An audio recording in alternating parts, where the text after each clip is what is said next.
What is up, guys? We are back for round 3 here, picking up where we left off in the last video. We finished installing the new 4.3 diff with RX-7 clutch type limited slip unit in it. So the car's still up on the lift here. Everything is just about ready to begin for the transmission swap here. So we left the power plant frame bolts out except for one right there holding it in. We're going to tackle the bell housing bolts. The clutch slave cylinder's got to come off, and as well as the starter motor and the bolts that hold it on. There's a couple harnesses that need to be unplugged and undone from the side of the bell housing here, and that should allow us to go ahead and drop the transmission. There's our new 6-speed ready to go in, all painted nicely nice. I have to transfer sensors over to this. Well, actually I have sensors that I didn't put back in after it was painted, but we'll be adding those on before we put it up. So doing these videos, I realized it's kind of cool to be able to show you guys some of the work that I did to this car, because when I did these builds originally, I wasn't doing anything on YouTube. This was back prior, or around 2010, when I really started to dive into these. So you get to see some of the underpinnings and some of the work that I did over the years. I put a lot of that stuff on the forums, but the forums are kind of a dying breed. And then once I moved over to the YouTube platform, that's when I just kind of stopped posting on the forums. So we're doing everything on here now. But this is my exhaust system. So here's a chance to look at it now that it's all out of the car. This is my Marua VP race header.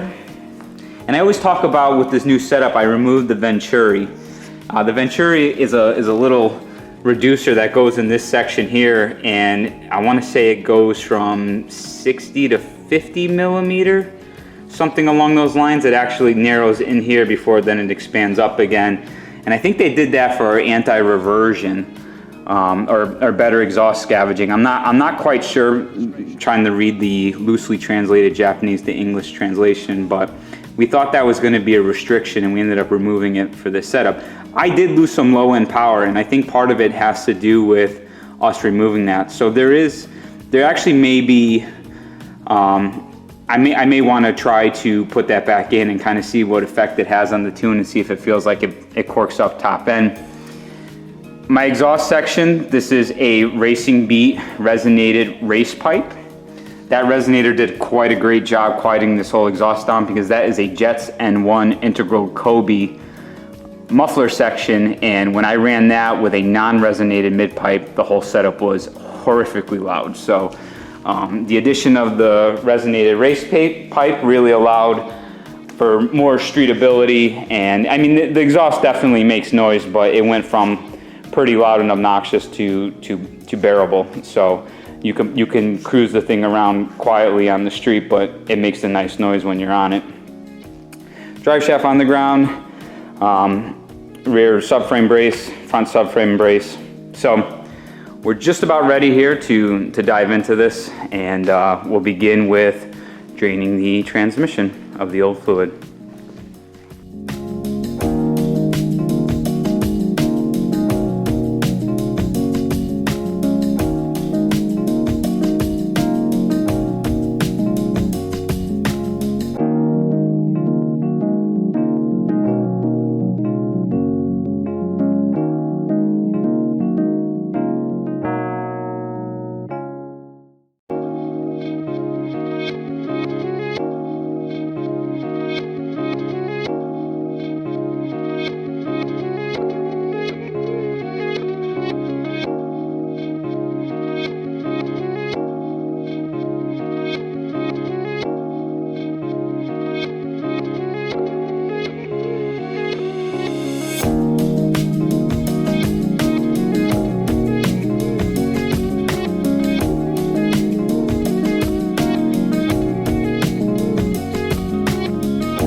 Dr. Laird, can people do anything to avoid tension?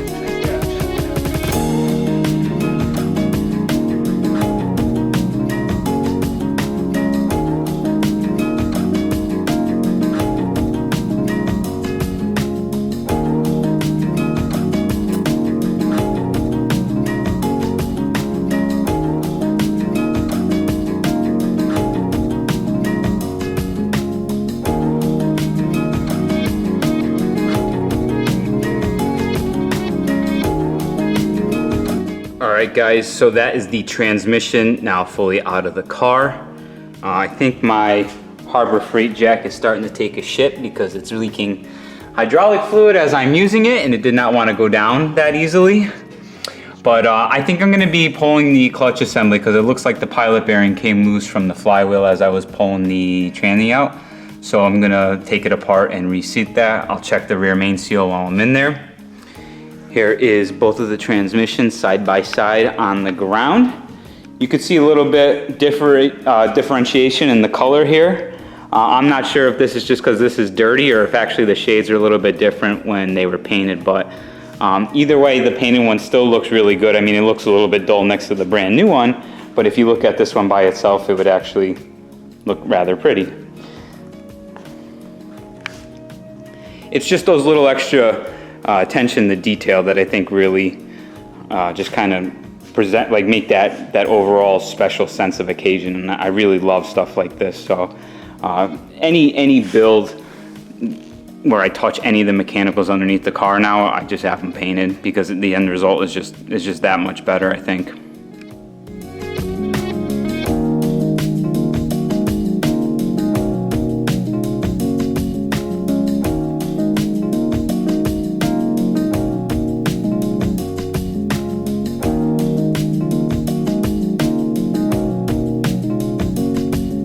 Okay, so the clutch assembly is removed. I dropped the clutch disc there, but luckily I caught it with my foot before it slammed on the ground, so that was a lucky catch. I did have a little bit of oil right here on the silicone, but I don't know if it's actually weeping through where I sealed the oil pan here, or if it's actually the rear main, because the rear main was looked like it was a little bit wet also. I'm kind of hoping it's just the seal, the rear main seal. It doesn't leak, this like doesn't really leak oil, but like I did see just a tiny little bit of oil, like you could see right here. Pooled up a little bit at the bottom, and not even pooled, but there's just some residual oil there. So I think I have a rear main seal, so I think I'm gonna change it and just see how that goes. There's nothing, I don't think, coming from up above here where the cam plugs are, or the cam angle sensor plug would be in the back. Usually you get some dripping down, but that's all bone dry. So we're gonna pull this out and change it. And before we do that, I'll show you guys what I run for clutch and flywheel setup. So this is a Fidanza 7-pound flywheel. It's for a 1.6 liter engine. So I run this because it is very small in diameter. It's smaller than the 1.8 diameter overall. So you get less moment of inertia as it's spinning. It also allows the RPMs to raise and fall much faster than what a stock heavier flywheel would do. It's aluminum with a steel insert disc here, which is replaceable. The clutch is a unsprung spec stage 1 street disc.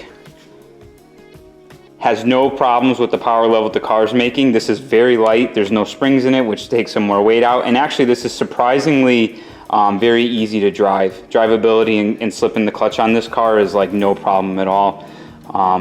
Usually you need the springs to kind of smooth out the drivability, but with as light as everything is, as small as everything is, and the fact that there's no springs in here, this actually drives pretty good.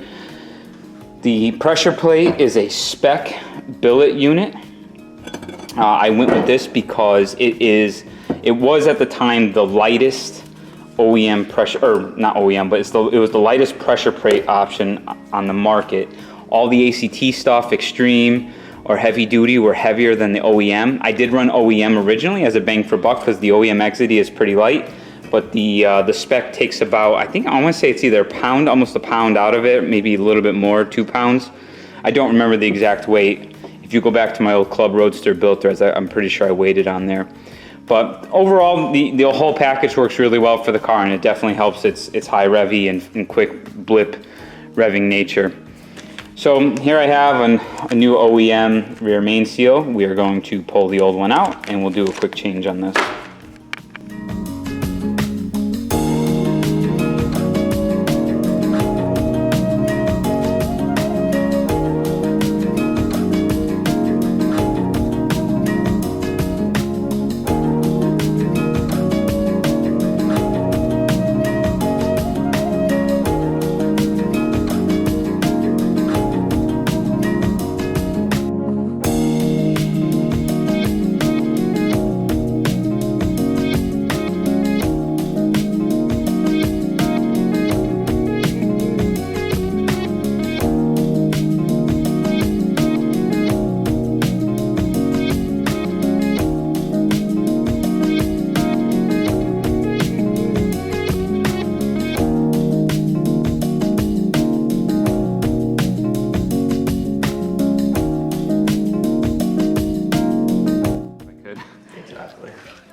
That's like, I mean, I see it as fascinating from a sort of project on the side hobby type point. I don't think I would ever want to work it. Yeah. Dude, it's tough to sit behind the desk all day. Like when I was younger, I was like, oh, this is great. Yeah. But then like as I got older, I realized that we're not meant to sit down all freaking day. Yeah. And that literally takes a toll on your body. Like you literally atrophy. That like the expression like if you don't use it, you lose it is very true. Mm-hmm. You know, like so like my knees got fucked up when I started. Because I almost switched careers. I almost went into a career in law enforcement. And I was testing for like doing the physical tests and stuff. And part of it was you had to run a mile and a half in like I think it was under 11 minutes 50 seconds. Yeah. 52 seconds or something to get the higher percentile. So I didn't run for years, you know? Mm-hmm. And I started like getting involved in the running stuff again, and I was like, holy fuck, my knees would be in pain. You know, so like, I really put an emphasis on like, as I like got older. So like I decided, I ultimately ended up staying in this career, obviously. I got promoted, I think, and that like swayed me to stick around, but also, I was learning that like law enforcement just really wasn't what it was. This is like when cell phones were really starting to become a big deal again. Yeah. Or becoming a big deal like at that point, and people are videotaping you more, you're under more scrutiny. Like it wasn't like it used to be, you know, back in the like the old school police days. And like my wife's father was a retired captain from Waterbury, or sergeant, sorry, but her uncle was a captain. And they kind of deterred me from it. Plus like pensions are going away for a lot of places, and I was looking at it as a means to like get out of the state easily. But if I did 5 years at a PD here and I transferred down to somewhere in North Carolina, which the police jobs paid terrible down there, I would have started somewhere in the $40,000 range. And I was like, that's just can't do that. So that was really the big driving factor why I didn't switch. Yeah, see, that's the other thing is like I don't know how the fuck I'm ever gonna retire. I have 401k, but like, you know, I mean, this long into my career, I probably have like $60,000 in 401k. Yeah. Like how the hell? Like I think you need a couple $1 million to like retire. Yeah, exactly. You know, if you don't have a steady income. So that's the other part of it. It's like I figure I'd be better off at this point doing the business stuff, making more money than if I can make more money than what I make now. And then at least I can divest myself slowly from those businesses as I get older. Yeah. And you know, and still have income flow. Yeah. I mean, you also have plenty of equity in cars. I mean, these things are just going to go up in value. So I would think at least. I don't know if they're going to be like, you know, you got to remember they're freaking modified like Jap cars. Like, I don't. That's one thing I never want to do is like, because I kind of do it already with the BMW. It's like hold on to a car because of its like potential value. And I just, I don't know. I hate that because I feel like I feel more reluctant to drive it and to modify it. And yeah.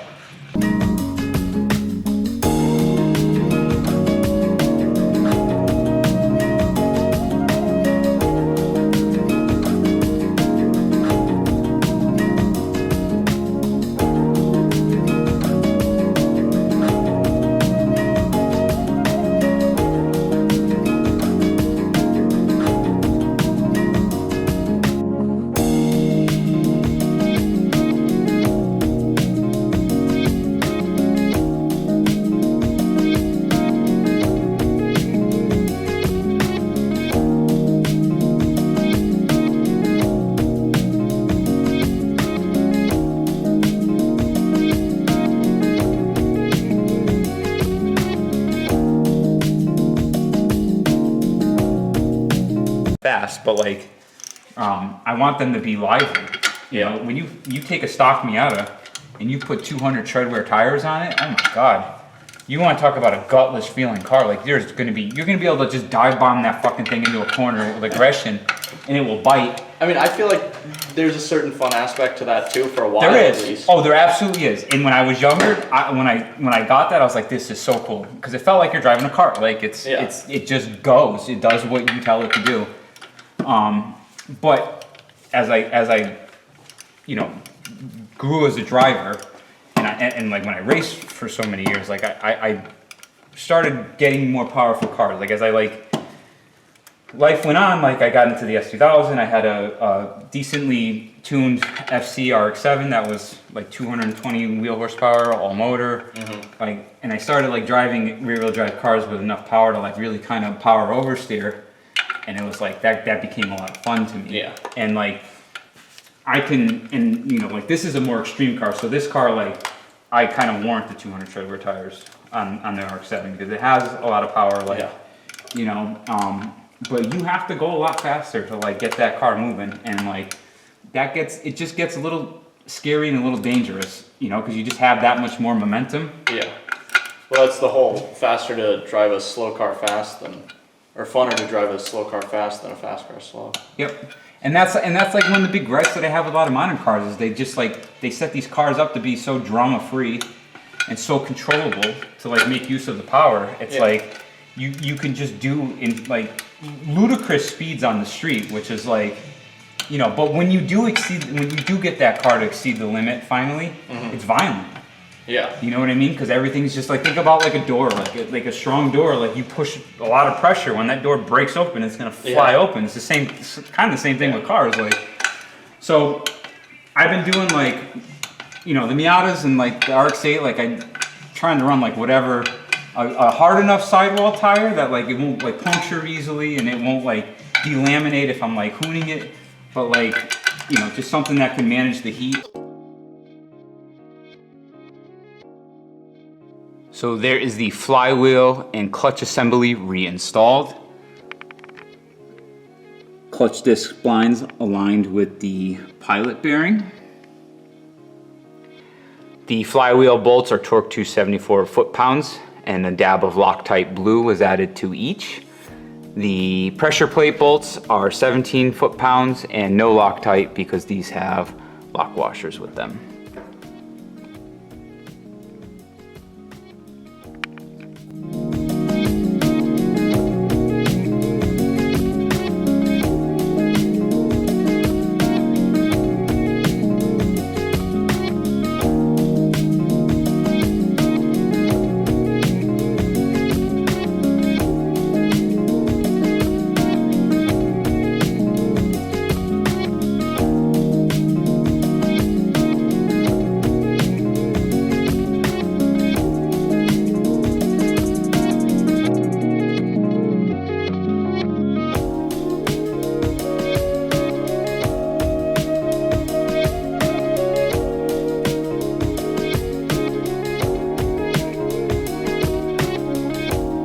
Alright guys, we are now ready to put the 6-speed transmission in. I have read that there is an issue with this starter bolt here because this is a tighter hole. I'm not sure if I'm going to be able to make the connection. I think if we can get the top and the bottom, top-bottom bolts, I think that should be more than sufficient. I don't see there being any issues with that. So I transferred my clutch fork and throwout bearing. This throwout bearing is relatively new. I put it in maybe 1,000 miles ago. Reinstalled the sensors, speedometer sensor. It's just 10mm bolt. I don't think there's really anything of value to really show there. So before I throw this in, I lowered the car a little bit and I jammed a 2x4 in underneath the front of the motor to tilt it back. With the transmission disconnected, the motor's natural position is that it wants to come forward on with just the two motor mounts supporting it. So in theory, the flywheel will be pointing up towards the transmission tunnel, making it more difficult to get the input shaft of the transmission into the pilot bearing. So I'm tilted it back at a downward angle. So we are going to begin the transmission install now.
That is always fun and an excellent, excellent workout. So, the transmission is in, kind of. Yes, I'm chewing gum, deal with it. So, I feel like the 6-speed is a little bit fatter in this area over here because I had a hard time getting my hand up in there for the upper bolts. I just did the primary transmission bolts for now. I still have to reattach the starter. I don't remember what the torque specs for these are off the top of my head. I want to say they're somewhere around 58 foot-pounds for the big transmission bolts. However, because of the extensions in the swivels that you use for them, I don't like using a torque wrench with a swivel. I've actually had, here's an embarrassing story. Long time ago, first time I ever pulled the transmission off of a Miata, this was probably 2008. I was doing my first clutch job on one. Using a swivel, I think it was one of these bolts over here, a swivel, an extension, and a torque wrench. It didn't register properly on the torque wrench, and I ended up snapping the head of the bolt off inside the freaking motor. Luckily, I was able to just get away with removing the transmission, and the rest of the bolts just threaded right out by hand. So I really lucked out and dodged a bullet then. But ever since, I kind of just stopped using a torque wrench for these bolts because of that. If I can get them with a straight shot, it's fine. But I have a pretty good muscle memory now for about how tight these need to be. So I just do them by hand with a breaker bar, as you saw. Connected the transmission to the power plant frame, so it's supporting it. As you can see, I have none of the sensors connected. The sensors for the 6-speed trans are a little bit different. NB and up use a digital speedometer sensor. It's not like the NA cars, so no matter what, I'm going to be dealing with a speedometer that doesn't read correctly. How I did it with the old setup with the 4.77, I just kind of remembered RPM, where they're at, like what speed I was at per RPM per gear after studying the gear charts. So it's kind of going to be the same deal again for this. But I think this is a good stopping point for tonight. We will finish this up in one more video and do a startup, make sure everything looks good. I'll put fluid in it, all that stuff, and we'll go over what I run for fluid in the next video. So I'm gonna go to bed. That's it for this one, guys. Ooh, the sun.